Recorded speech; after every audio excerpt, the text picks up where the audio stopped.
Welcome everybody and to this evening's event, which has been brought to you by the 9/11 Truth Alliance, who got word that Susan was coming to town and needed a place, and so we arranged the Lucky Lab as a suitable venue for her kind of talk and book selling, signing event. And I just want to spend a few moments and just talk about the 9/11 Truth Alliance and what we've been up to and what's coming up, and then briefly introduce Susan and get this talk underway. And I assume you'll talk for a little while and then there'll be some discussion. Yeah. Lots of questions. Yeah. Anything you want to ask, Okay. we'll stay and talk. All right.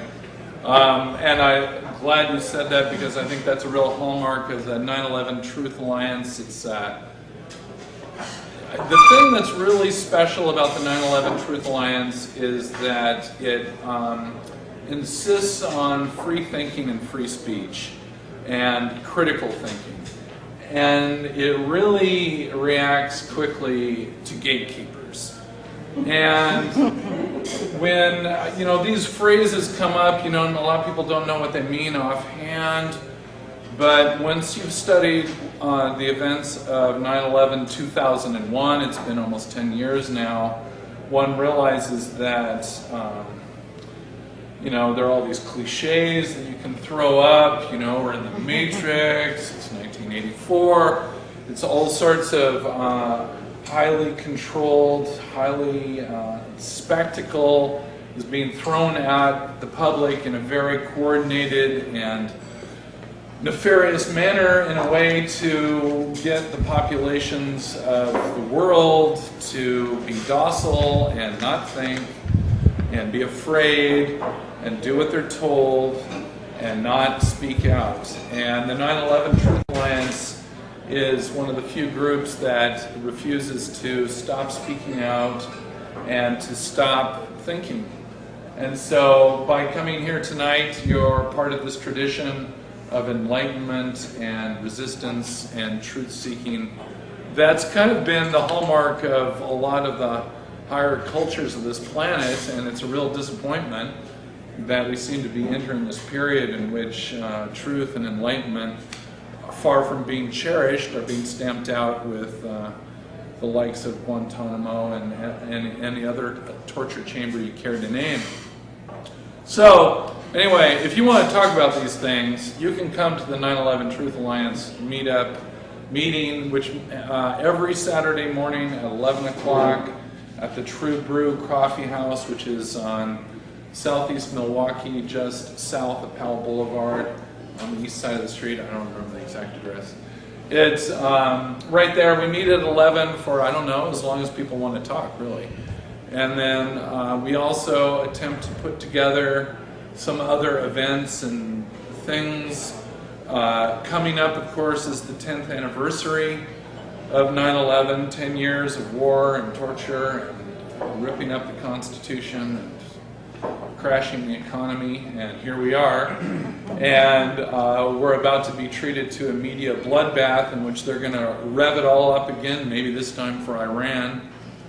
And we'll be doing our counter events. It looks like we will have Jim Fetzer, who has talked about 9/11 also for a real long time, and he'll be speaking on Friday the 9th, and I believe it's going to be at the Selwood the Selwood Community Center down in southeast Portland. This month? This September.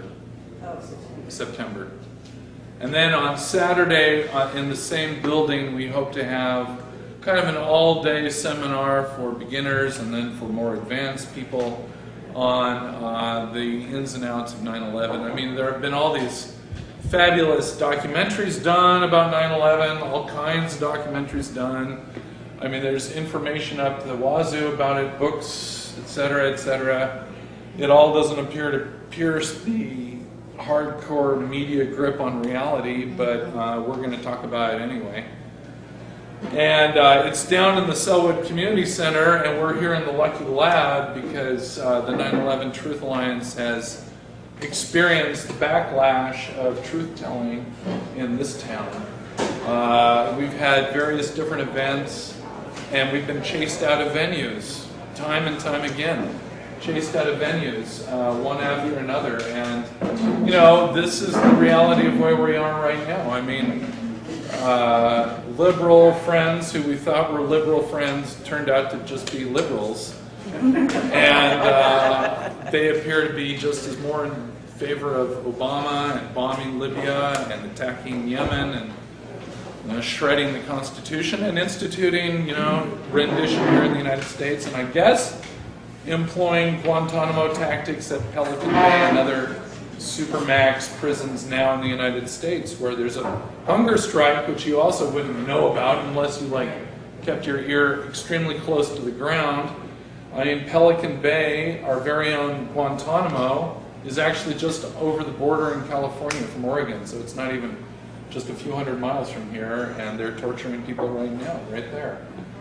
So anyway, it's a dark time, but I'm really happy that we're still able to practice our free speech rights and have a speaker like, For now, like Susan Lindauer, who has had her own story to tell of being in the fold of the national security state and then kind of being kicked into the hole for not going along with it. Yeah. And I'm really excited to hear her talk about it. I've heard a few of the prices she's had to pay with her family and others, so it's like whenever you really start telling the truth, you've got, I mean, you know, I hate to be so doom and gloom, but you've got to be prepared for the consequences. there are some serious consequences. And but at the same time, keep in mind that it's not all about now. It's never always been about now. We're dealing with the future now, and we're fighting for the future.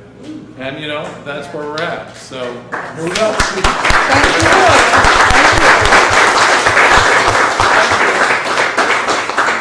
Well, I have to say, I am so pleased to be here. I have waited 10 years to tell this story. I remember after 9/11 when my CIA handler, Richard Fuse, told me that there really wasn't going to be much of a 9/11 investigation.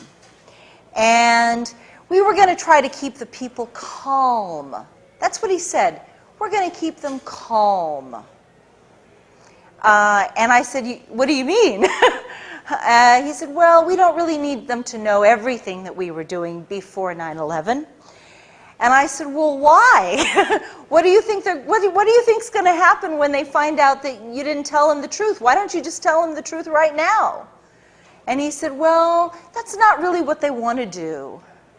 So I had, I had different ideas.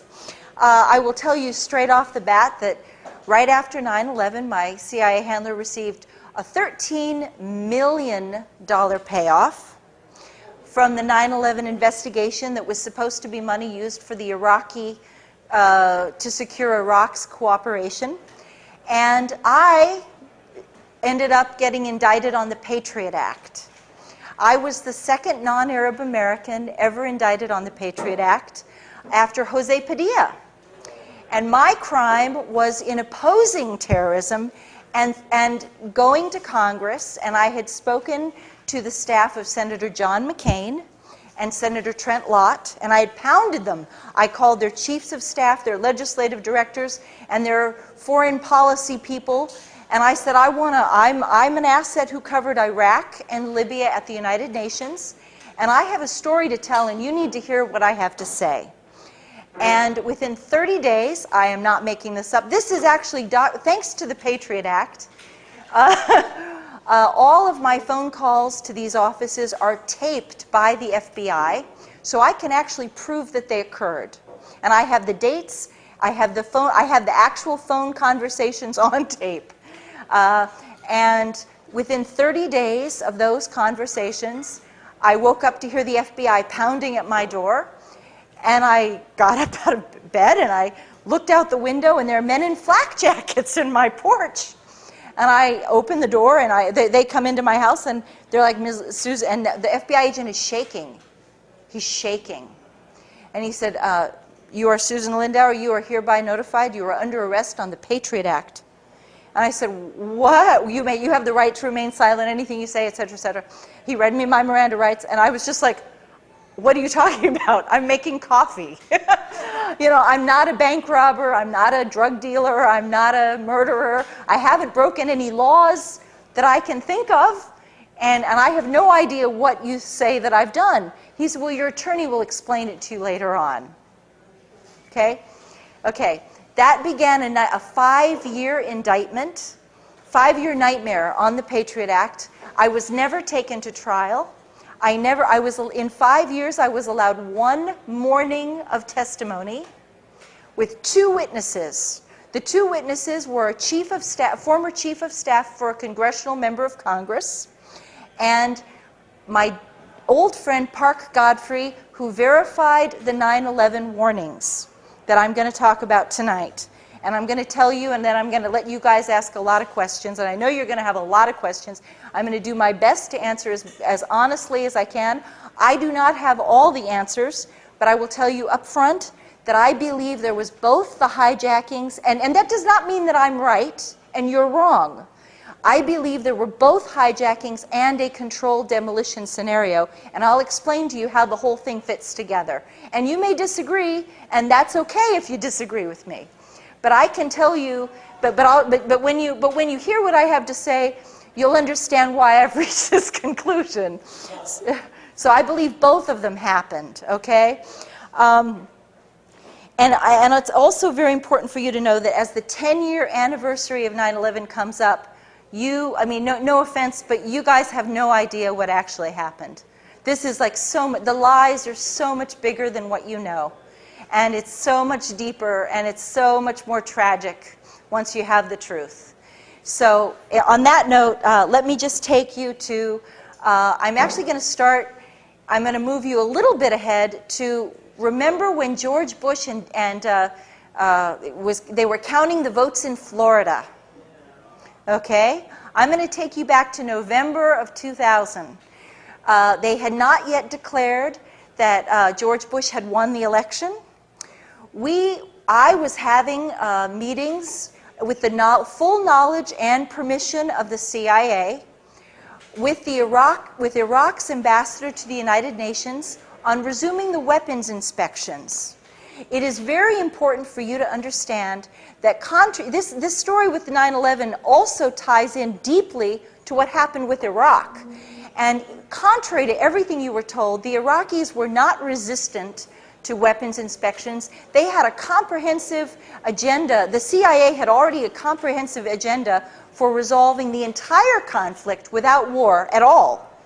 And it involved weapons inspections, cooperation with anti-terrorism, and major financial contracts for U.S. corporations, and oil. And this would be developed over a period of time. But we already had, by November of 2000, we already had an agreement with the Iraqi government.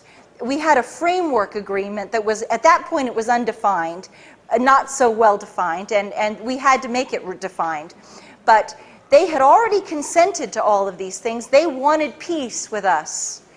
And so by February of 2001, the Iraqis had agreed to invite the FBI to send a task force into Baghdad with authorization to conduct terrorism investigations and to make arrests of terror suspects. This is very important for you to understand. So this is like the background of what you have to know. Okay, in April of 2001, I was summoned to this is already happening. The Comprehensive Peace Framework, those discussions are already underway.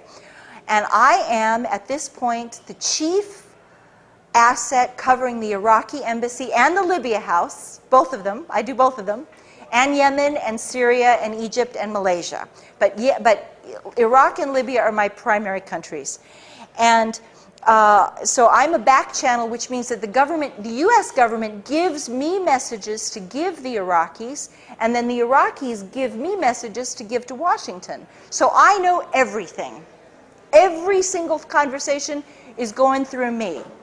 And I can tell you that in April of 2001, I was summoned to my CIA handler, Dr. Richard Fuse, and he said he had a message for me to deliver to New York at the earliest possible convenience.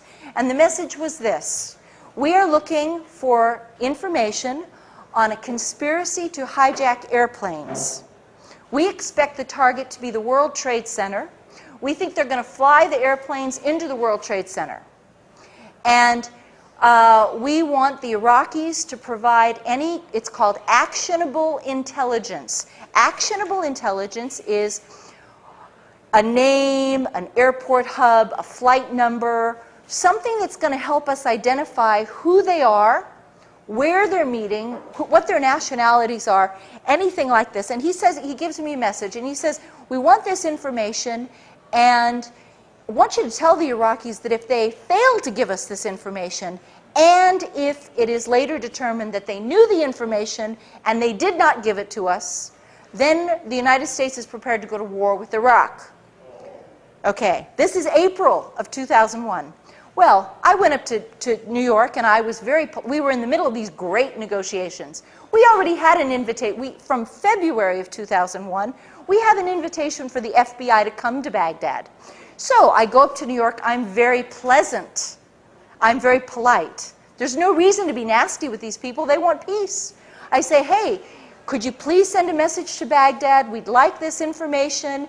If you come across anything, you know, Saddam had been one of our best sources on terrorism throughout the 1990s. Iraq hated terrorism because they believed that they hated Islamic jihadis. He did. Whether you like Saddam or not, whether you hate Saddam or not, he hated Islamic conservatives. He was convinced that they would take advantage of the crumbling of authority in Baghdad under the sanctions, and that they would then try to overturn his government, and the poverty of the people from the sanctions would fuel this problem, would help overturn his government. So he wanted to help us at every turn, keep these people from becoming too powerful. Okay, and so we knew this. So when I go to New York in April of 2001, I'm very friendly, and I say, hey, look, could you send the message to Baghdad? Let them know we're looking for this. Thanks. And the message from the Iraqis in April of 2001 is, hey, send the FBI. We've already agreed to send we've already invited you to send the FBI. Come on. Tell them, just bring them on. Sure. Wow, you didn't know that, did you? Okay, so I go back to Washington, and I get a phone call from Richard. He said, come down to my office. I want to hear what they said. I go down, I said, oh, I was real polite. Yeah, I gave him the message, sure. He said, I didn't tell you to be nice. I told you to tell those, this is going to be on television, right? This is going to be like, okay, well, I'll soft pedal what he said. He was like, you go back to, you stupid goddamn blankety. I told you to tell those SOB MFers, God, GD, blah, blah, blah, screaming, circling me around his conference. I'll never forget it. Circling his conference desk, ranting and raving, waving his arms around. He didn't do that very often. He does not have that kind of personality. He's a very calm man, and he feels that if you're really angry at somebody, then the more calm you are, the more dangerous you are. That's CIA. He's old school CIA. Okay, so he's screaming now. And I go back, he's like, you go back to New York and you deliver the message exactly the way that I told you to deliver the message. And I said, well, Richard, I don't want them to think I'm threatening them because, I believe in like negotiations and conflict resolution. He said, no, I don't want them to think you are threatening them. And he said, I don't want them to think I am threatening them. I want you to tell them this threat of war originates at the highest level of government, above the CIA director, and above the Secretary of State. That it would be three men: President George Bush, Vice President Dick Cheney, and Secretary of Defense Donald Rumsfeld, and no one else. Those are the three people who are threatening war. And I want to be really clear about the message that I was ordered to give them. We demand that you turn over any fragment of intelligence outlining a conspiracy involving airplane hijackings and a strike on the World Trade Center. If you withhold this information, if we discover that you have withheld this information and the attack occurs, then we will bomb you back to the Stone Age. You will be bombed harder than you've ever been bombed before. You will be destroyed. You've never been hit the way we're going to hit you now. Okay, so I went up and I delivered that message. This is May of 2001. In June and July, practically every single week, my CIA handler, Dr. Richard Fuse, and I talked about 9/11. And it was very clear that the intelligence community was being prepped for two things. One, to expect airplane hijackings. Now, I have to be honest with you, because I know a lot of you are interested in the controlled demolition. They prepped us to expect the airplane hijackings. They told us about it. Like my CIA handler demanded that Iraq had to give us this, and they insisted that if it happened, there would be dire consequences. Now, what you're going to see in my book, and we have more copies of my book outside. We've got more here too. There was something else going on that summer that was really beautiful. This peace framework that we had been working on was magnificent. It was turning out just glorious for a peace dividend. The Iraqis were now offering the weapons inspections, which of course the United States had very rigorous standards for the weapons inspections. Iraq was offering cooperation with anti-terrorism to allow the FBI to go in, and Iraq started to offer a lot more. A lot more came on the table. By June and July of 2001, Iraq was offering the United States preferential contracts. Now think about the economy today. Preferential contracts for the United States corporations on telecommunications, healthcare, hospital equipment, pharmaceuticals, transportation. Iraq offered to buy 1 million American manufactured automobiles every year for 10 years. Think of what that would have done to the economy. Think about non-dual use factory production. And all of this was because the CIA was like, you know, if we're going to give up these darn sanctions, we're going to take a pound of flesh with it. They had no, and whether you like the CIA or not, and most of you, 99% of you don't like the CIA, I realize that, of course. But the CIA was doing what it's supposed to do, whether you like it or not. They were taking care of what is in the best interest of the United States government, with the best interest of the United States economy, and they were not going to let Iraq punish the United States. And I hated the sanctions. I was doing this because I hated the sanctions. I was doing it because I thought they had destroyed education, they wiped out literacy in a single generation, they destroyed the hospitals and the healthcare system. Iraq performed the second heart transplant in the world, and we wiped them out. Okay, 11,000 people died every month. By the end of 1996, 500,000 children had died of sanctions, and they only counted 5-year-olds and younger. They didn't even count the 6-year-olds because the United Nations was holding back the numbers.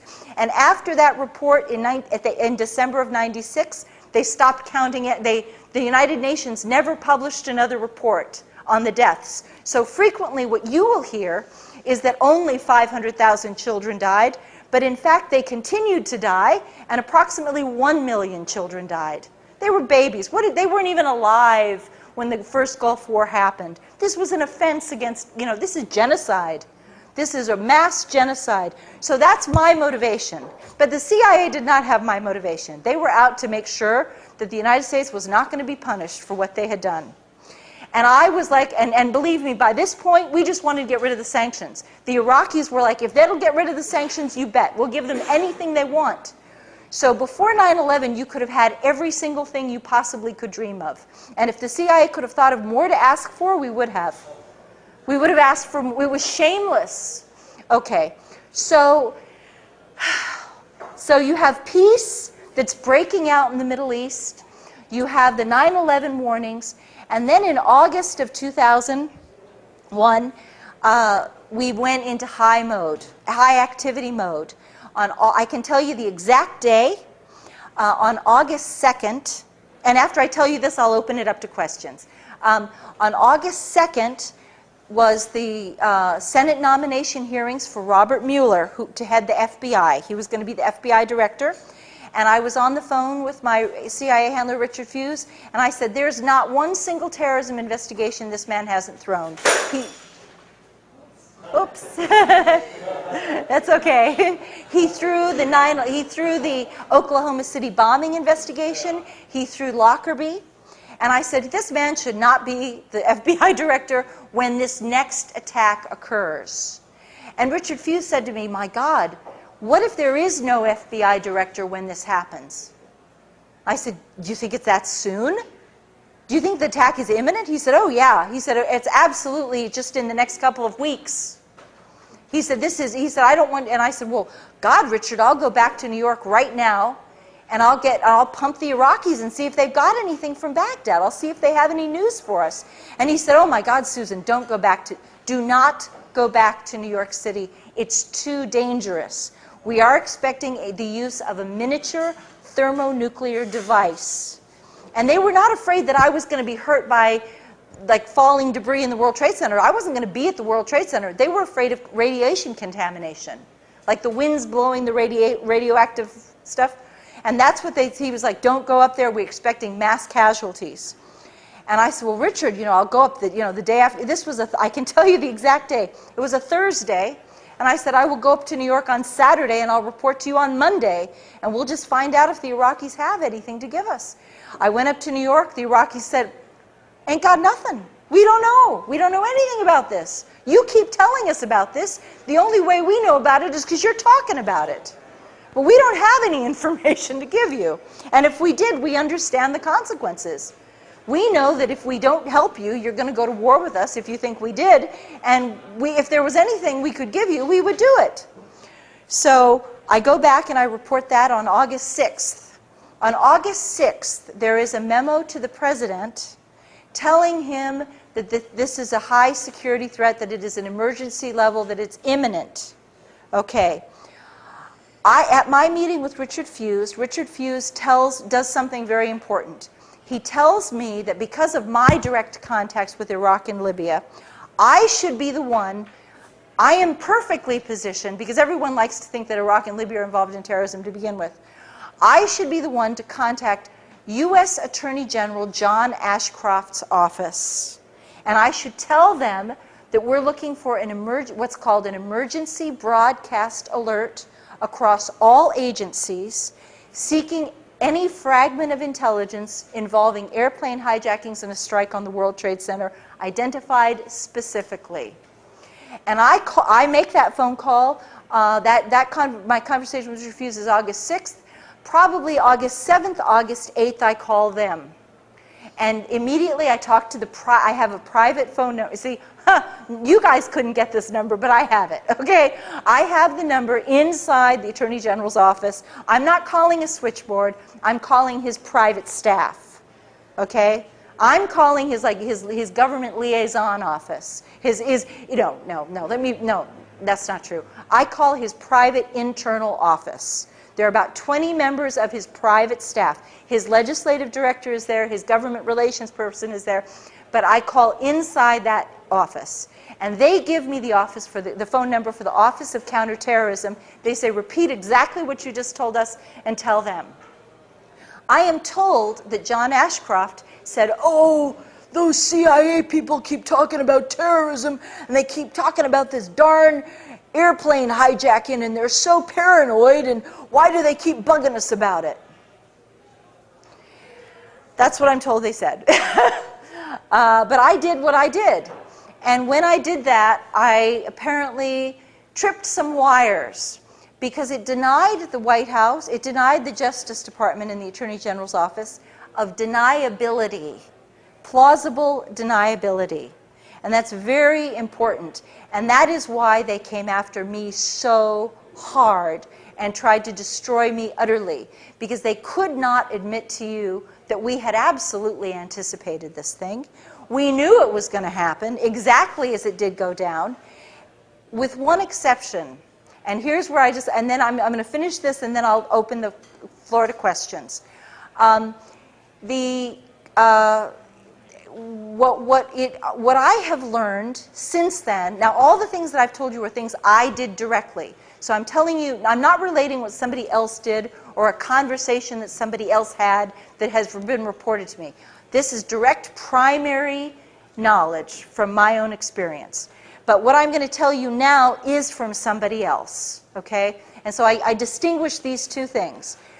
I have been told that by somebody who saw the videos that at the World Trade Center on from approximately August 23rd, and it could have been August 22nd, it could have been August 24th. Okay, approximately August 23rd until approximately September 3rd. And again, it could be September 2nd. The spooks can be weird about this stuff. Okay, they could say, well, it wasn't September 4th. So no.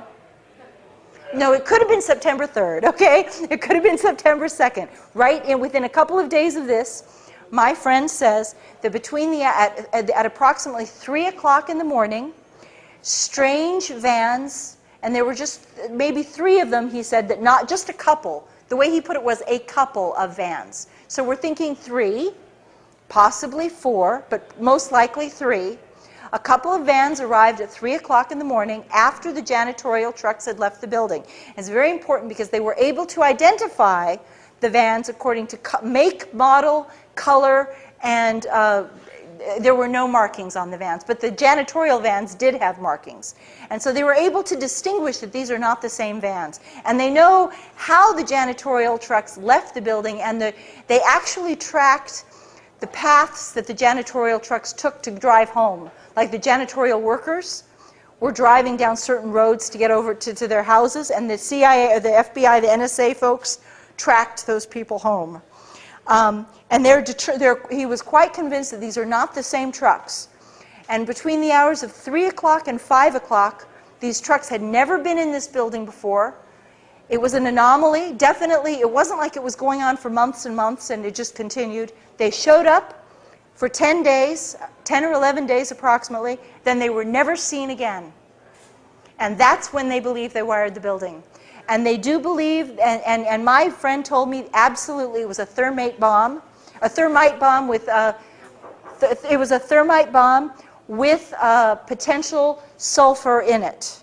The sulfur makes it, the important thing about a thermite bomb is it is an extraordinary heat-reducing bomb. Okay, it takes steel and it creates molten steel. So it takes beams of steel and it turns it into molten steel, and it just everything underneath just sinks into the ground like what you saw. And it is a special U.S. military grade weapon. Okay, it is a military grade weapon. It's not something you could make ever in your kitchen or your garage or your living room. It is impossible for you to do this. This is a U.S. military weapon, and so I do believe that helps to explain some of the missing pieces, and I believe this is what happened. They'd known about the terrorist attack for months. There is a long-term advanced knowledge. Assets are being watched. The so-called terrorists, whether you want to think of them as whether they're real, Mohammed Atta was an asset trained by the United States government, supervised by the United States government. And I can assure you that assets, and I'm speaking directly from my own personal experience, assets are heavily controlled individuals. I was never dealing with Iraq and Libya without somebody paying extremely close attention to me at every stage, and my phones were tapped. I mean, at some point they had wired my house. When they had the handover of the 2 Libyan men, I went down to my basement the same day that they handed over the men, and my ceiling of my basement had been torn out, and there were cable wires dangling from the ceiling, about a dozen cable wires. And I had a contractor come over to my house, and he said, "Wow, somebody really put a kick-ass stereo system in your house. That's amazing." He said, you have these wires going to every single room of your house, even in your bathroom. And I was like, "Oh," But yeah, but he was like, he said it's everywhere. He said, "You must have like a stereo system that just, rocks in this house." So anyway, but the point is that assets, there's no way that these assets could have functioned without everyone knowing every single detail of what they were doing. There's no way they could have hidden. They could not have disguised their actions from their handlers. Even if they tried to disguise it, it wouldn't work. Believe me, it wouldn't work. No, it's impossible. Impossible.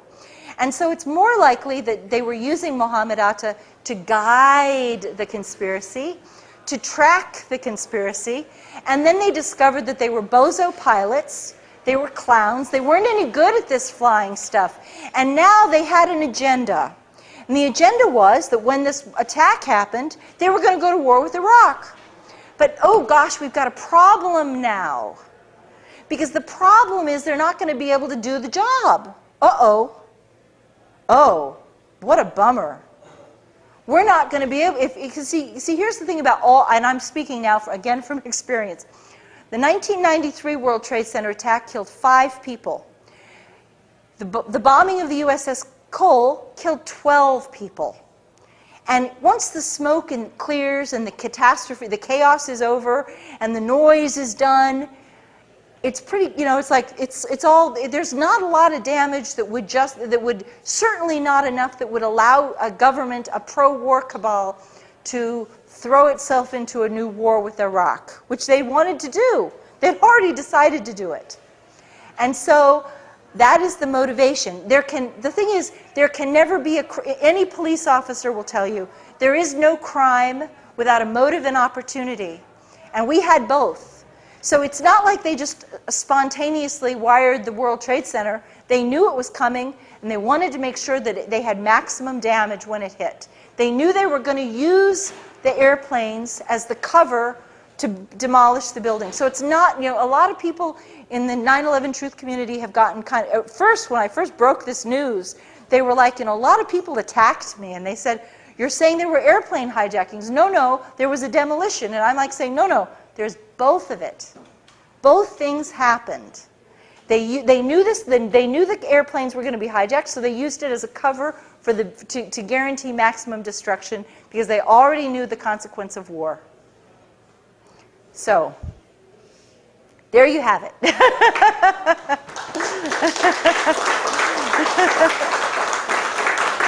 Sure. And okay, yeah. I forget what you said that your job was. You're a go-between. I was what's called an asset. Right. Okay. I was an intelligence asset. I was supervised by handlers for the CIA and the Defense Intelligence Agency. I was not covert. I was covert from your end. Like you guys, the American people had no idea that President Clinton had opened up a back channel because they didn't want you all to know this. But in fact, from the very first meetings that I have at the Iraqi embassy and the Libyan embassy, they were told who I was. They knew that I was a passionate anti-sanctions activist and passionately anti-war. I hated the first Gulf War, had protested the Gulf War, and I wanted to do anything that I could to try to create a communications. They couldn't have a formal communications because of the sanctions. They were officially on the pariah list, and yet they had to have some kind of communications and discussion in order to on terrorism specifically. So my question is, you were a back channel between everybody. I find it odd that your boss doesn't talk to the people in the administration. Oh, they did. They send you over there to yell at people. Well, tell them. I think that he did. I know that he did. I know that he did. Well, what he did was, I believe, and I could be wrong about this, but I believe that he contributed to the White House memo on the presidential directive instruction request. There's a formal term for that. I'm afraid I don't know I can't remember off the top of my head what it is. He did contribute to that, and he had vastly more information than I did. I was getting all my knowledge from him. But the fact that we needed fast turnaround on this because we thought the attack was within a couple of weeks. In fact, the attack didn't occur for this was August 6th, and it occurred over a month later. But we thought that the attack could come as early as, the 3rd or 4th week of August. We thought it was imminent. And so, well, he probably did also. Everybody was doing it.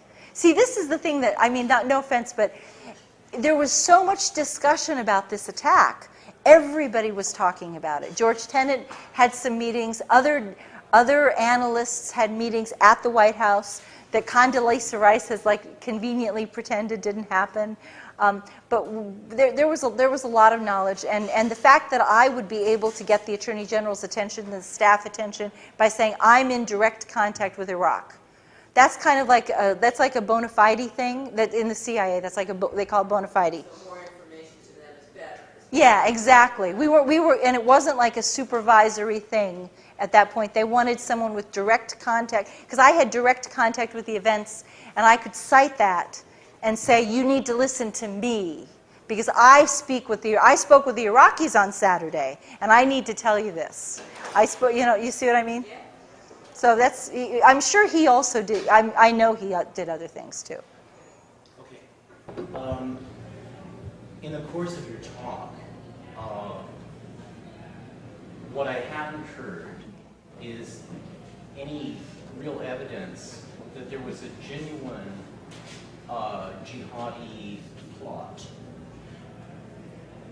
Maybe that's in your book, but you haven't said anything to show me that such a plot existed. In fact, the impression I get from the evidence that you presented about what your bosses were talking about and what was going on in the U.S. government is that the U.S. government was trying to create a predictive situation with this attack. Yes. Which, in my opinion, could well have been the sum and substance of the attack. And that, as I said, I haven't seen anything that you said that shows me that there was a genuine jihadi plot. This is a very good question, because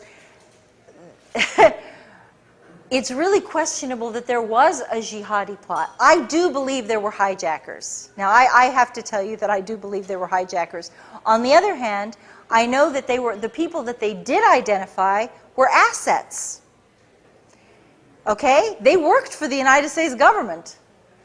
And they were the men who were identified as the hijackers were not jihadis. They were not devoutly religious men. They went to strip clubs, they drank alcohol, they smoked cigarettes, they chased women. Real deep, authentic jihadis would do none of that.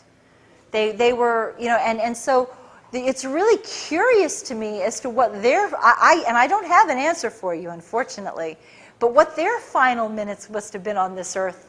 What did they think they were doing? I truly do not know. I don't know if they thought it was just a training exercise. I don't know if they thought, I just don't know. But I do not believe they were real jihadis. One other point.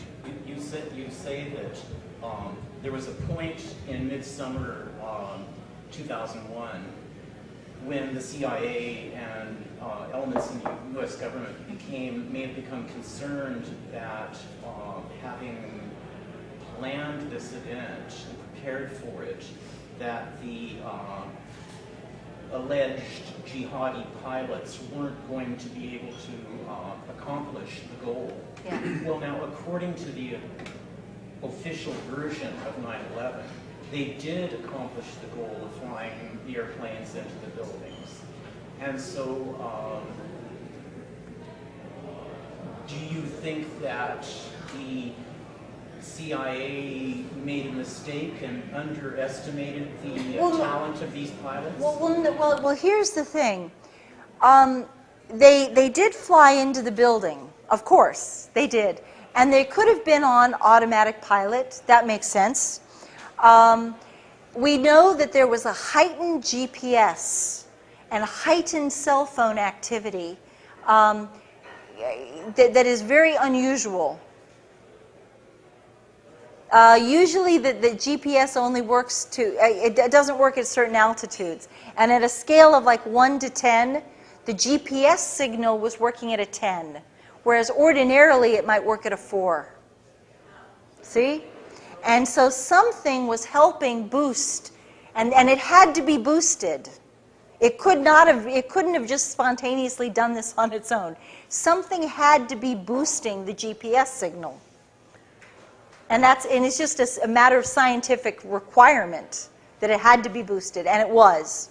The cell phone was the same thing. Some people have tried to say that the cell phone conversations did not happen. I do believe they did happen. I do believe that people got through to their spouses. But again, you see that it had to be there had to be some technological boost for it to be done. And I think that the hijackers got a lot of help. They got a lot of help. Yeah. Oh. My general view is sort of what I'm asking is, that's what I thought actually happened, was it was both, the planes and the demolition bomb. Yeah. But without a lot of information, that's just what seemed to make sense. If you consider, problems I'm having, if you consider books like Russ Baker's Family Secrets, Yeah. Yes. Andy Jacobson's Area 51 that just Yes. came out recently. And the last one I just read was Naomi Wolf's The End of America. Yes. And Good. Yeah. well, I mean, it's just so relevant. So how can you expect us, knowing the corruption of moral character, is what I believe it is. I think fundamentally where we're at is a spiritual crisis, in essence, the big picture. Yeah. And so I'm sort of interested in you in part of that, because I'm sure there are people that are dedicated in the CIA that are very trustworthy. Well, I mean, I'm trustworthy yeah. in the sense that their motivations are clear. But I think overall, considering all the torture and the long history that it's had, and you can't believe anything. Basically, you can't. You just don't know. There's so much spin with it. Yeah. And I'm not saying there's not dedicated individuals. I think there are. Sure. I don't think everybody's black and white. Sure. So what I'd like to get from you in part is first of all, your picture of the big overall, what's the primary motivation of the war, but what is the big picture? Who are the big honchos at the top that are directing it? Well, I'd like to answer this on a couple of levels. First of all, the CIA has a long track record of doing false flag operations on itself. And one of the reasons that I may be more trustworthy is that I was an asset, not a CIA director. My CIA handler received $13 million tax-free. Didn't even have to pay $1 in taxes. Is that not the sweetest thing you've ever heard in your life? From the 9/11 investigation of emergency appropriations that were intended for the Iraq to secure Iraq's cooperation.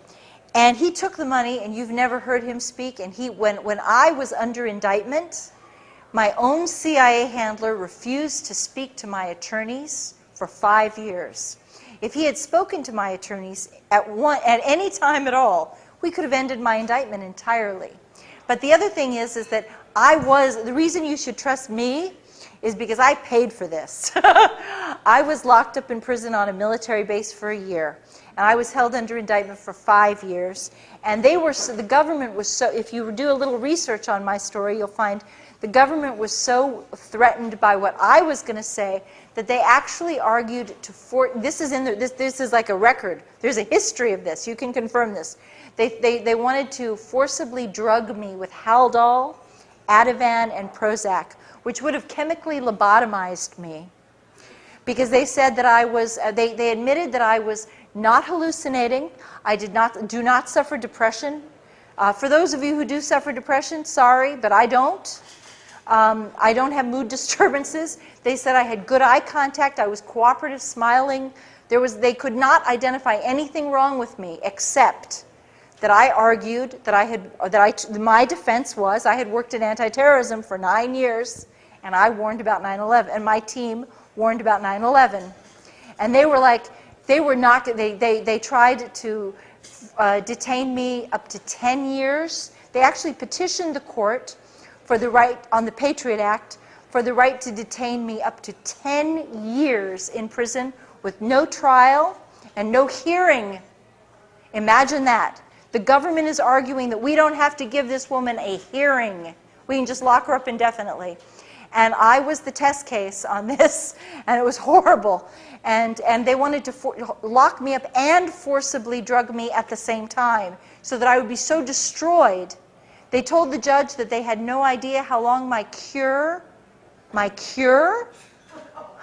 was going to take, but they wanted it. The judge in my case was Michael Mukasey. Michael Mukasey later became U.S. Attorney General, and I fought so hard, and my beloved companion, sweet, wonderful Jay Fields, who died of cancer, unfortunately, never lived to see me exonerated. He fought in the blogs, and he fought on alternative radio, because the corporate media refused to cover my story. They didn't want to tell you what was going on. They said that they implied very strongly that I was a religious maniac. And I do believe in God, and I have a spiritual life, yes, I do, but I'm not a religious maniac. I guess a religious maniac would be someone like the Elizabeth Smart rapist, kidnapper, who went into court and was like spouting religious stuff and was standing up and singing hymns in court, stuff like that. They wanted me to. Yeah, it was, and when they realized that there was actually I call it my Amnesty International moment. They had already. The Justice Department had already petitioned to forcibly drug me, and I was waiting for a decision. And one morning, I was locked up in prison at this point. I had been held on Carswell Air Force Base for 8 months, and then I was moved to the Metropolitan Correctional Center in New York for 4 months. And one morning, at 5:30 in the morning, the guard wakes me up, he shakes me, he said, "You're going to court today." And I'm like weeping. I'm thinking that they've got the decision and they're going to like send me back to Carswell to be drugged, and I'm hysterical. I was absolutely hysterical. And I get into the courtroom, and I'm in a holding cage that's about the size of this table. And they come in, my attorney comes in, and he says, "Oh my God, someone has started a blog on your case, and people are writing your judge. They're writing Judge Mukasey, you got to tell your friend to stop doing this." I was like, never, no, no way. And I was like, we are, and literally I grabbed the bars, I was like, we are never going to stop. We are going to fight to defend this Constitution. You are breaking the law. And we are never going to shut up until this is done. You can tell that crooked prosecutor that he can just go to hell, because we're going to keep talking until, you're never going to shut me up now. This was a mistake. This was a huge mistake that they did this to me. And we went in, and the judge was like, so. And at that point, Jay had published psych records. After my arrest, I had been ordered to have this actually saved me. I had been ordered to attend weekly psychology meetings. I had never had any psychological problems, and I had a year's worth of documentation saying that I suffered no mental illness, no depression, no psychosis, no mania, no nothing, no mood disturbances. And these are in the back of my book, so you can actually look at this stuff for yourself, and you can see the papers with your own eyes. And you can read them. The judge was like, "Well, this is extraordinary. You're telling me this woman is incompetent and she's suffering from this grave mental illness, and yet she has all these records which are on the bloody internet. Why are these papers not in my courtroom?" And the judge was like, this is just not going to happen. And at that point, I was saved, because the judge was like, this woman is not cooperative. If I had been cooperative, they would have done it. If I had been passive, they would have done it. But I'm a fighter, and they still wouldn't give me a hearing. And I know how to fight. I'm an activist and an asset. Believe me, I know how to fight. And it was like the Patriot Act was so hideous, so big, so powerful, that there was nothing that they were going to let it break through. But Judge Mukasey also did the financial case on the 9/11, the insurance claims for 9/11. For Larry Silverstein, who went to his synagogue. They both attend the same synagogue. Yeah. Cozy. Cozy. Very cozy. Did Muhammad author willingly sacrifice himself, or didn't he know what was going to happen to him? I do not know. I do not know. See, I wonder about all these things because I wonder if they thought that it was like a practice, or if they thought, you know, this was just like, I do not know the answer to that. It's like, it's fascinating to think what they must have thought. There were foreign newspapers that reported that many of the hijackers are still alive. Yes. I think 6 or 7 of them were reported. One is a pilot for the Saudi Arabian Airlines. I believe one lives in Los Angeles. So there was all this, and then there was the report That's that true. Mohammed, yeah. So it doesn't make sense that there were these hijackers that hijacked planes. I mean, obviously something is wrong with this story. Yeah. If these people are still alive. I wonder though if it was those. Yeah. I don't have as an asset. This may frustrate. This is probably going to frustrate you. I'm trained to stop where I have. It's very much compartmentalized, and there are certain things that I know from my own direct personal experience that I can tell you, and then there are other things that I'm taught just to draw a line. And it may drive you crazy, but there's some things that I cannot answer because I don't know. And as an asset, I'm told to stop and to always to distinguish what I actually know from what I don't know. And that's one of the things I don't know. Sorry. But I do believe there were hijackings. But to hold on to the story that there were hijackings. Well, I do do believe hijackers alive. I don't know this. Well, but we don't necessarily know who the hijackers were. We also have other information that some of the serial numbers of the planes were located several years later, as the planes are still in existence. So there's a lot of like really Very sketchy, strange. Very strange. There's a lot of strange. And then that sort of plane that went down in Pennsylvania with no plane parts. That was shot down. No plane parts anywhere. There was a plane that was shot down, and I know there was a pilot who shot down one of the airplanes, and he is locked up in prison in Florida right now. What's his name?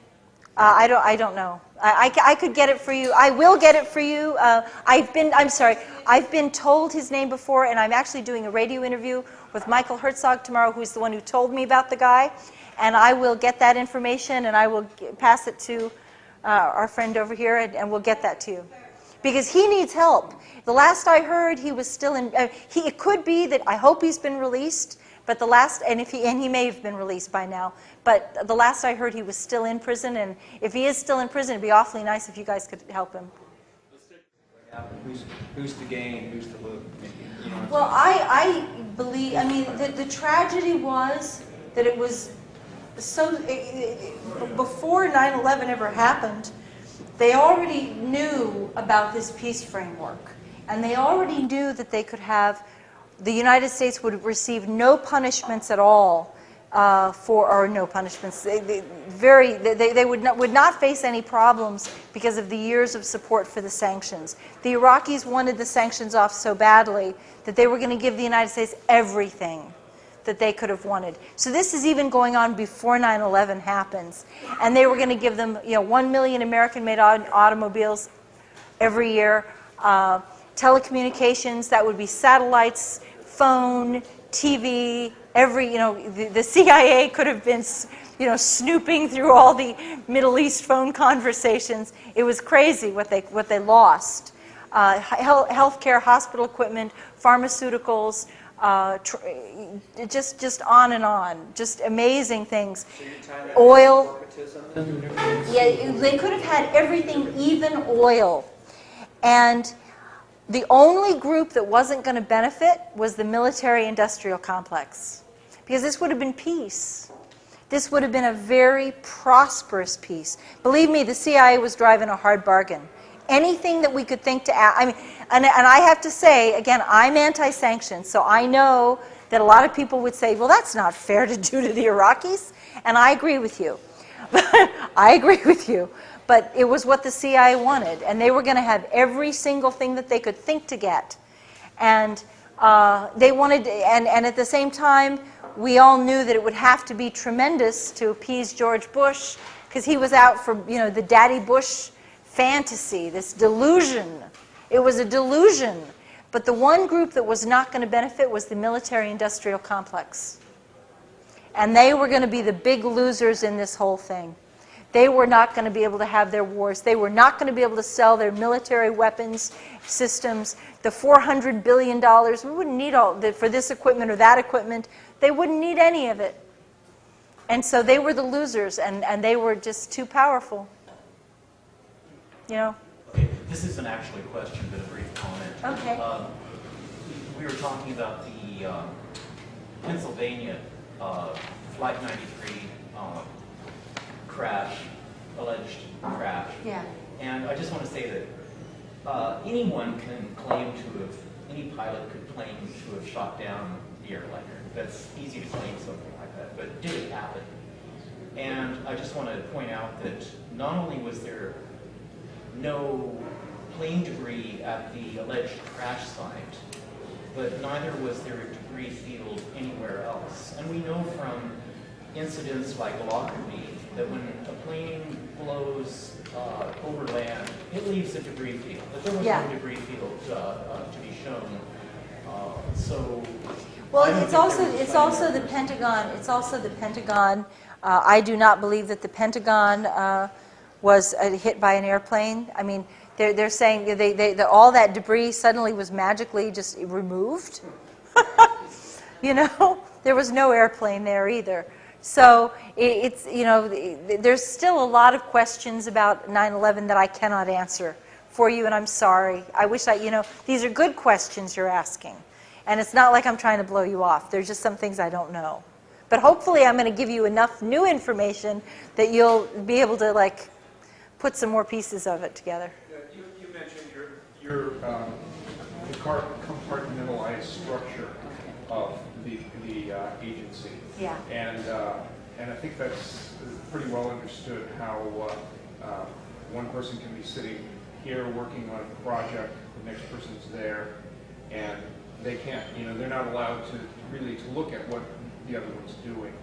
Yes. In light of that, I think you're probably aware that it's been documented there were somewhere in the neighborhood of 25 military drills running on 9/11. Yes. That is absolutely unprecedented. Not only that, September 10th to not only that, there was one drill that was specifically on a hijacking that was exactly the scenario that we're told transpired, and it's you've probably studied Webster Griffin Tarpley's analysis of this 9/11 synthetic terror made in USA. How he breaks this down very convincingly, I believe, that the operation was conduited through the drills. And certain people were doing certain things and probably likely didn't even know that they were involved in an operation this big. Yes. And couldn't share information because of this compartmentalization. And I'm just wondering if you've had an opportunity to talk after all of your ordeal with anybody else who was able to confirm any of this. Well, I will tell you that the 9/11 conspiracy is based on something called Project Bojinka. And are you all familiar with Project Bojinka? Okay, Bojinka was designed by Ramzi Youssef, who was the mastermind of the 1993 World Trade Center attack. And he conceived that in his grand scheme, 11 airplanes would be hijacked and would strike different targets all over the United States. The World Trade Center would be one, and then they would hit the White House, they'd hit the Justice Department, they'd also hit like Chicago, they'd hit Los Angeles, and throughout the whole country there'd be strikes. And the military discovered this when they found, or the CIA discovered this when they arrested Ramzi Youssef in the Philippines in 1995, and they found the blueprint for this 9/11, what became the 9/11 attack, on his computer. Okay, and he called it Project Bojinka. And at that point, the military began to run simulated counter strategies for what you would do if there was an airplane hijacking scenario that was attacking various targets throughout the United States. And one of the targets was the Pentagon. And then the Pentagon said it was too outrageous that nobody would actually attack the Pentagon this way. So maybe they should drop the Pentagon scenario. So they did. But even though they had rehearsed Project Bojinka, on 9/11, on September 10th through September 12th, NORAD was on high alert doing military exercises because allegedly the former Soviet Union, the Russians, were doing their military exercises, so we timed our military exercises allegedly to theirs. And they were supposed to be on heightened alert just in the course of practice.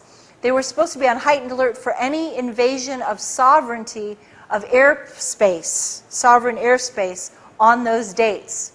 And yet, even though the military was on high alert, they took no action when the airplanes were hijacked, and they didn't scramble.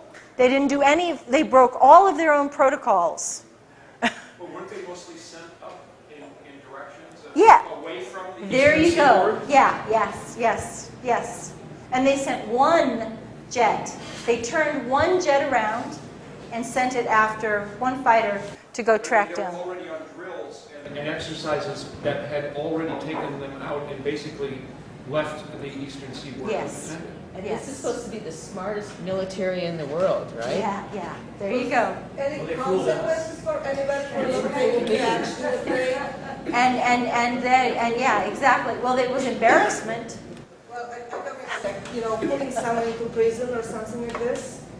Well, other than me and the guy who was allegedly flying the plane that was involved in the shooting down 93, who they don't want you to know about, who was held in prison for a couple of years at least, and I don't know if he's out or not.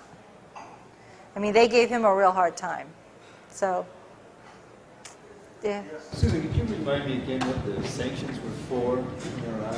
And two questions. And then I just wanted to get clear about what you were arrested for. Good.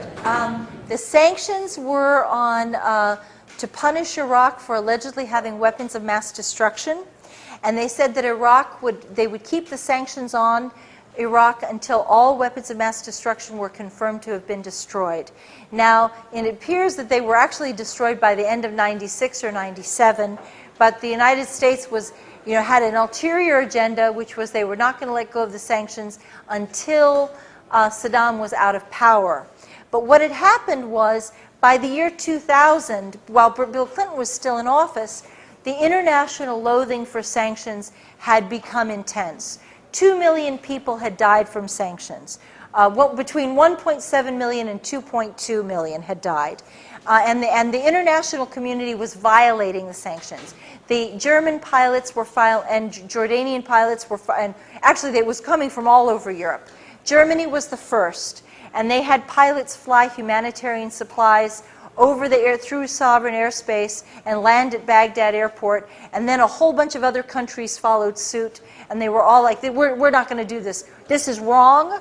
It is immoral. It is a crime against humanity, and we recognize that. And so at that point, the CIA, I wanted to do it, but at that point, the CIA knew that they were losing control of the situation and that they better step in and do something. And I wanted to end the sanctions, so I was glad the pilots were doing this. But the CIA was very, very expedient.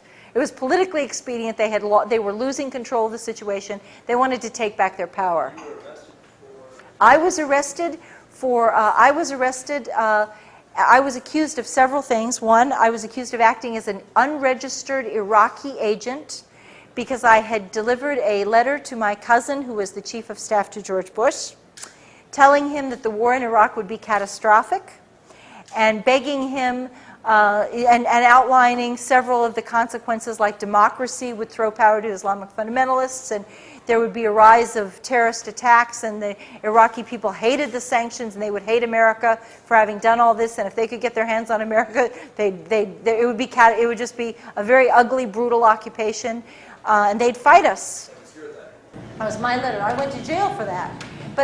And they also accused me of they called it unlawful financial transactions. I was accused, I'm not making this up, of allegedly eating 3 lunch, I'm not making this up, 3 lunches with Iraqi diplomats totaling $92.92. We have the receipts. And they brought they called that a felony. I was accused of there were secret charges against me, which we have deduced. We were never allowed to know what they were. See, on the Patriot Act, let me just tell you a little bit, because I think this is a good opportunity to explain.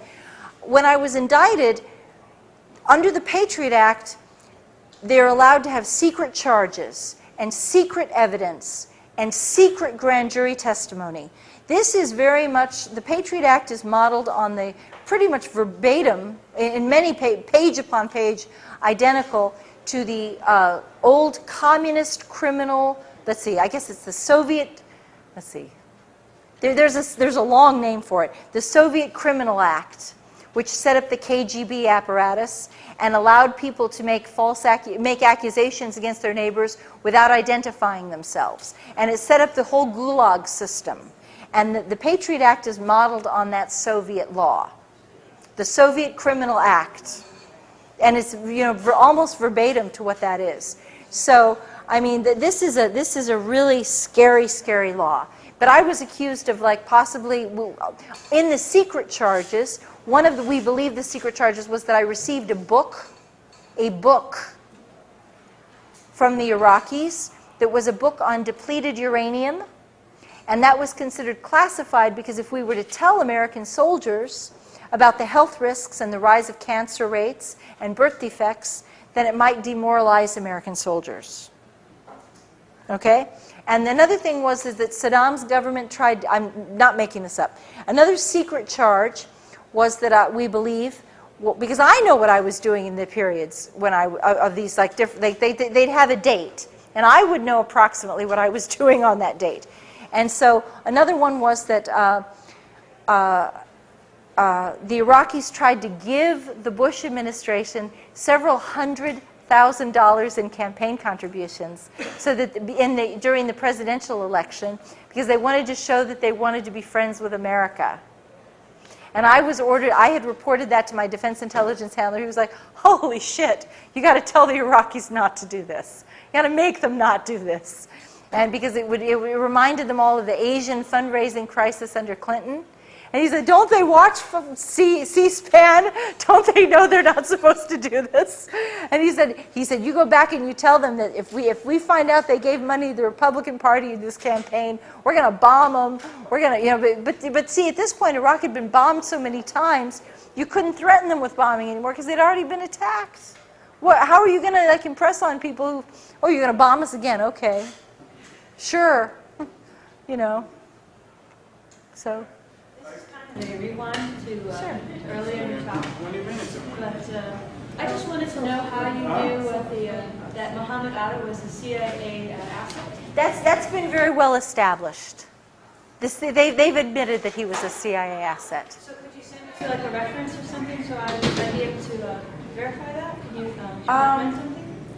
I will find a reference for you and give it to these guys and yeah, sure. I'll get you some references on that. But it has been verified that he was. And he received some military training too. Sorry. So, I look on the audience here. We're pretty old.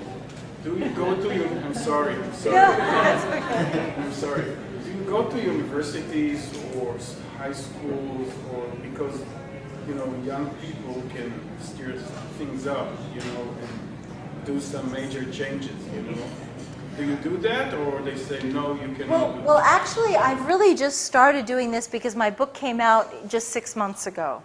And so I've done a lot of radio, and I've done a lot of blogging, and which is more youth, I guess, more younger. I don't know if that's not fair. That's not really fair to say that it's younger people.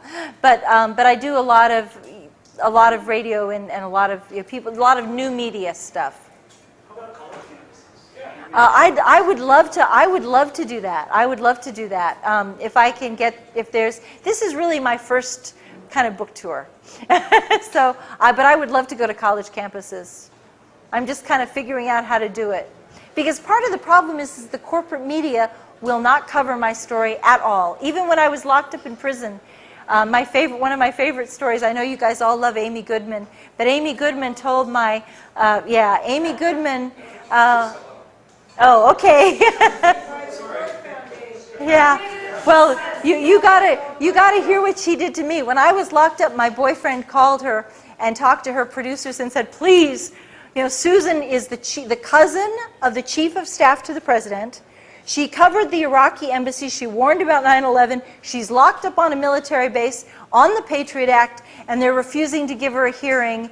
And she was the chief asset covering Iraqi pre-war intelligence. The government is saying that she's incompetent, and they're saying that that assets were incompetent, and yet she's accused, and he gave her the letter, the Andy Card letter, and said, she wrote this letter, and she turned out it was right on all fronts, and couldn't you please interview her? Couldn't you do a story? Please help us. And you know what she did? She said, well, maybe her attorney thinks this is a good strategy. We wouldn't want to upset things for settling the case. She's been told to stay away from the story. Yeah, but she did. She took it, she did it herself, and she's to blame for it. And I will tell you, I will never forgive Amy Goodman for that. And my boyfriend was like in tears. He was weeping. I mean, he was a retired Navy guy.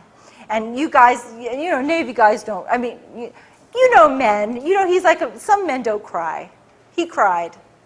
He broke down in tears. And men, it's hard for sometimes. For some men, not all men, some men cry. I know that, but he did. He was really upset, and he was just like, she won't do this. And he was just like heartbroken. And he was heartbroken for me. And he was just like, and I was locked up in prison at the time, and I'm on the prison phone. What the fuck do you mean Amy Goodman won't do this? How could she not think this is the right story? What did you say to her to make her not do this story? And he was like, I don't know. I told her. I said, did you say this and this and this? And he said, yeah. So. Yeah, I heard you on the Jeff Brent's program last week. Oh, this week. on Libya. On Libya. And so that's very similar, isn't it, to what's happening in Iraq? There is no reason for the United States to be invading Libya at all. There is no justification for this. It's ironic because we're fighting Al-Qaeda in Afghanistan and Iraq, and Libya is actually, the Libyan rebels are radical Islamists who are trying to institute Sharia. And whether you like Sharia or whether you like the Islam, whether you like Gaddafi or not, see, this is where it gets you're an asset. Whether you like Gaddafi, you may hate him, you may think he's bad, but the facts are that the rebels are Islamic radicals. They do want to institute Sharia, and at least be honest and say it, because that's what you're going to get. And don't pretend you're somewhere else. Don't pretend these are people who are doing something different than what you say. That is what their goal is. And they don't want democracy. Gaddafi has been in power for 41 years, and I know it's time for change, but he has also had a tremendous track record on women's rights. They do not have to wear the abaya. They are free not to get married if they don't want to. They are free to women are free to get divorces if they want. And when we talk about Sharia, what I mean is that the Libyan rebels want the women to wear the burqa. An abaya is the burqa where they cover their hair and stuff. They don't have to do that now. They're going to have to do it in the future. They do not want the women to have the right to reject marriage proposals. Under Gaddafi's government, an imam actually visits the women before a marriage and sits with them privately, which is really unheard of, and makes sure that the women are not being pressured into a marriage. And if the young woman says that she is being pressured, the imam is, under the law of Libya, the imam has to protect the woman from the abuse of the relatives. And so he has to give her a chance to reject the marriage when nobody is there to pressure her to do it, because this is what happens in Islamic families. Is NATO facing defeat? Right now, there is a counter-coup going on in Libya, in Benghazi, and there's all kinds of dramatic stuff that's happening. So Gaddafi's calling in strikes on each other. Yeah, that's right. Yeah, that's true. So, but it's still, so Hasn't Gaddafi been a pretty good ally for the West in recent years? Absolutely. So why is NATO supporting the rebels if they're in favor of Sharia? I don't understand why NATO is supporting.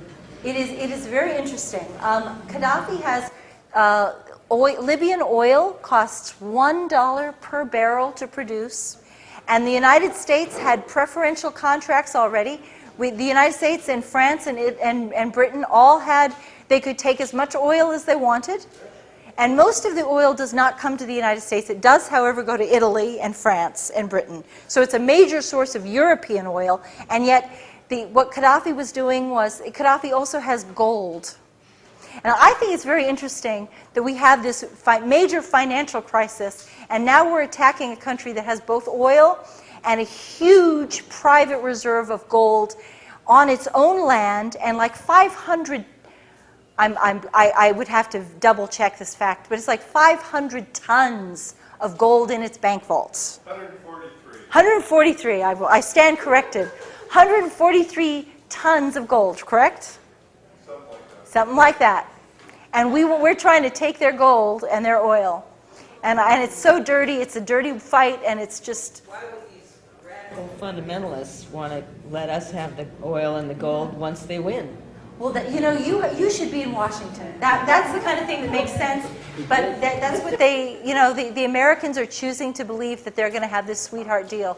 And I am agreeing with you. I think that as soon as they get in, they're going to say, too bad. It's like, and privately, I get emails from some of these, because they know me, that they know that I'm out there. I'm against the rebels. And they do send me, I do get emails that are very nasty emails. And they said, do you really think we'll sell out and give you our gold for free? Do you really think we're going to do that? And I'm like, well, I think that Hillary Clinton thinks you're going to do it. And I think that David Cameron in Britain thinks you're going to do it. And also, I do have documentation that Israel has promised. I actually have an Israeli military document, okay, in Hebrew that I've had translated. And it says that the Israelis are, okay, this is just what it says, that this is a primary document, and I have, it says that Israel will provide financial support to the rebels in exchange for a military base in Libya, in the Green Mountains. And that they call it, the military base will be called One by One. And the Green Mountains is close to where the gold is, which I find very interesting. So. I just have a brief point about. Okay. There's one woman who's had her hand all night. Okay. Sorry. I'm sorry. Please. And I'm a woman. Okay, that's good. Susan, I'm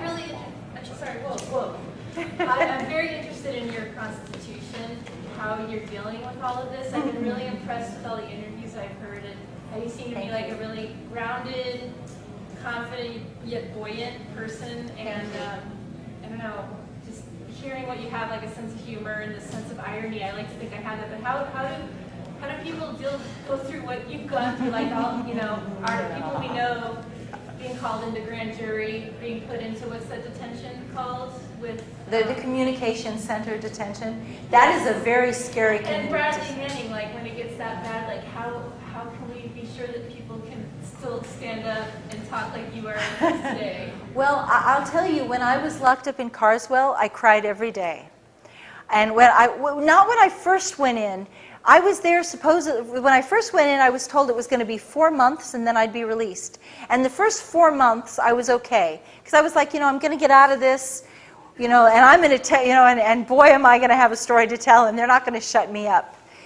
But when they refused to release me, and I realized that I was not going home, and at that point, they dropped the bomb on me that they were trying to hold me indefinitely. And only when I thought I was going to be held indefinitely. And then that continued for another 8 months. I became absolutely terrified out of my mind. And I began to have very serious post-traumatic stress. Well, you were saying you hadn't gone through depression before, and I was just wondering how... I went through deep anxiety, and I was just, it was like my blood pressure was, the stress level was like, it was like a war. A constant war. I was so frightened. I actually colored my hair. okay, my hair actually went white. And it did. It went white. So you had contact with people you needed to have contact with? No, and I'll tell you something. I was locked in prison, and they would not let at that point I had a public attorney who made no effort to get me out. And my uncle, who, God bless his heart, lived in Illinois, was driving 700 miles. He was an attorney, though. He had 40 years of experience in corporate law. So he was not a criminal attorney, but he was an outstanding attorney. He read the law. He read up on my type of law. He studied what I needed to do and to move out of the situation. And he made 3 efforts to see me. But because I was locked up in what they call now they're calling a communications center. Yeah, scary people. Yeah, and all the political prisoners, all the women political prisoners are being held in Carswell. So if any of you guys are ever arrested on the Patriot Act, you'll be seeing the inside of Carswell too. But they don't have to let the attorneys onto the base. And so even though he was both family and an attorney, and he was coming on visiting hours, he was showing up when when other family members were allowed on the base. Like if you were in prison and you would be able to have your family members show up. He wasn't asking for any special privileges. We filled all the forms. It was all reported correctly. He would show up at the base and they would say, "You're going to see that Iraqi agent. You are not coming into our base. No, there is no prison here." And then they said there was no visiting hours on the weekends. And other people were going right around him and they said, "You can go in, you can go in, you are not going in." And he drove 700 miles in each direction. And believe it or not, there's an affidavit from him in the back of my book. And so it's all, what I'm telling you is confirmed. It's like, it sounds extraordinary, but it is confirmed. But how did I keep my spirits up? I was terrorized. I was absolutely frightened out of my wits. And it was such I'm just jubilant that it's over. That it's just, I did have a wonderful, loving companion who died. He died 2 days after the court granted my request for a hearing. For 4 years we lived together, and he fought for me to have that hearing. And then as soon as he had cancer at the end, and as soon as he found out that we had the hearing, he died. 2 days, he didn't even live 48 hours after that. And so then I had to have the hearing without him. And that was like very traumatic, but he always had this attitude that was really cool, which was, he hated self-pity, and he wasn't going to tolerate it. And he was like, you chose your values, and you have to, and he had this attitude. He was like, you chose your values, and when you believe in something, you have to be willing to pay the price for your values, and you have to take your consequences. And he said, you should be, if you really believe in what you did, then you should be proud of yourself, and don't let these people take this away from you. So that was his attitude. So. Just one last question. Sure. I'm just not familiar with the word asset, and Robin asked that question too. Can you just help me clarify what that really is? Is that like a secretary? Or No. An asset is like an operative. It's like a field operative, except. An asset is a human asset is the eyes and ears that goes into the situation, into the room, and has direct contact with events.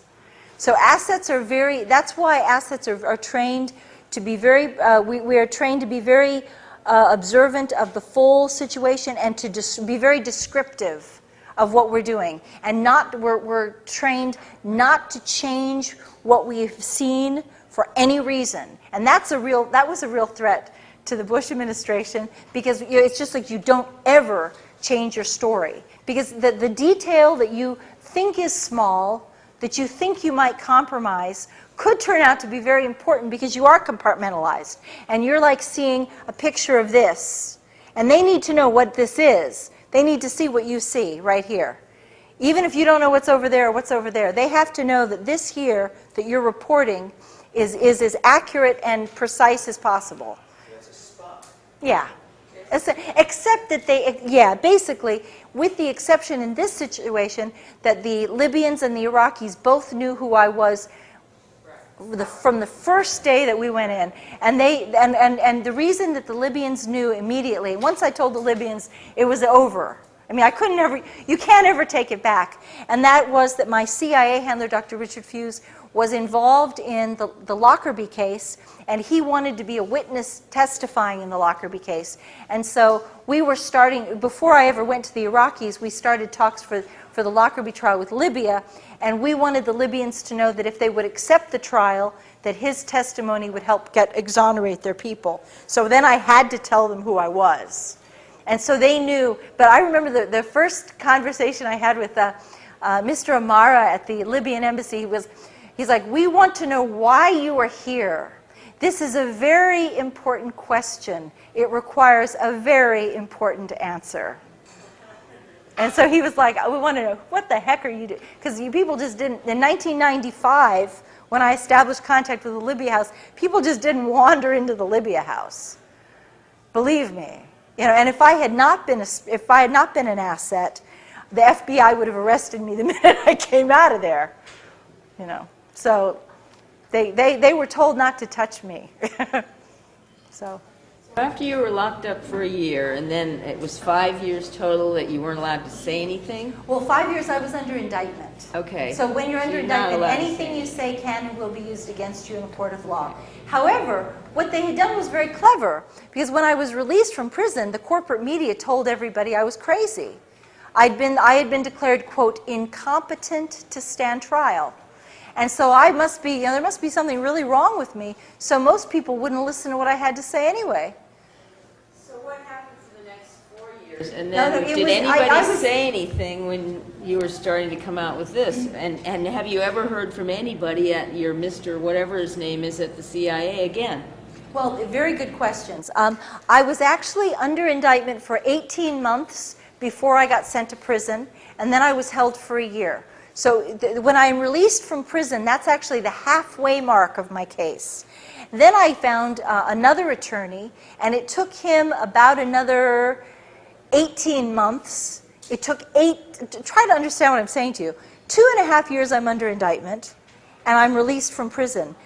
For another 18 months, the court refuses to grant me a hearing after I've been released from prison. Because I get another attorney, he says, I can take her case, I can work with this woman. As far as I'm concerned, she is competent to help me assist in this defense. She is capable of assisting in her own defense if I'm taking it. He went into court, he stood in front of the judge, he assured the judge that he could work with me, this was not going to be a problem. Because the reason anyone's declared incompetent is if they're not capable of helping their attorney in the case. What kind of court was it? U.S. Federal Court, Southern District of New York. The first judge was Judge Michael Mukasey. He then retired, and a new judge took over, Loretta Preska. Her husband worked for Daddy Bush. Yeah, there's a surprise. So after that, what happened until now? Oh, and then so we did have the hearing in June of 2008, right before the presidential election in November. And we had begun doing radio, people like Michael Herzog at Oracle Broadcasting, Republic Broadcasting. The internet radio was giving me a lot of attention. And they were and they were helping to defend me. And when we had my witness testified in court about the 9/11 warnings, then it exploded out more. But again, the most people, but on the internet, people who pay attention to the internet do know this story. And then they began to talk about it a lot more. But then my case continued another year. And my CIA handler, I'm told, has said that he's very sorry for he thinks it's really a shame what they did to me. He feels sorry for me. He does not feel sorry for what he did, but he says that I'm very sorry that they screwed Susan. But he didn't give me any money for my legal defense. Did you hear anything from Anybody about the book? Oh, when I do radio interviews, there are funny things that happen, like my phone will cut out, and it'll just go dead. Like I make sure that I have my batteries charged and all this stuff, and the phone will just drop out, and just the battery will just disappear. Or if they can't kill the phone call, sometimes there'll be like a loud beeping noise, beep, beep, beep, and all the way like through an hour interview without stop. It'll just continue all the way through. Directly came up and threatened your publisher? Or... Oh, well, I have had to self-publish it. Okay. Because the corporate press was like, they're like, no one wants to hear about 9/11. No one wants to hear this.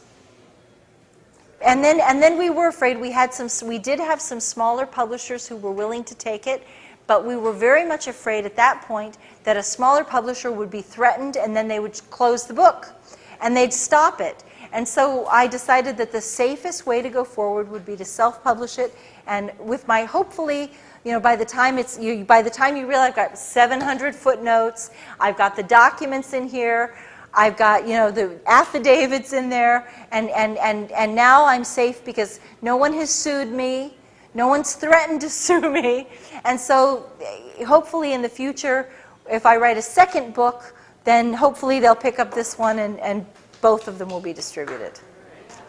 So, thank you. Anyway, this is like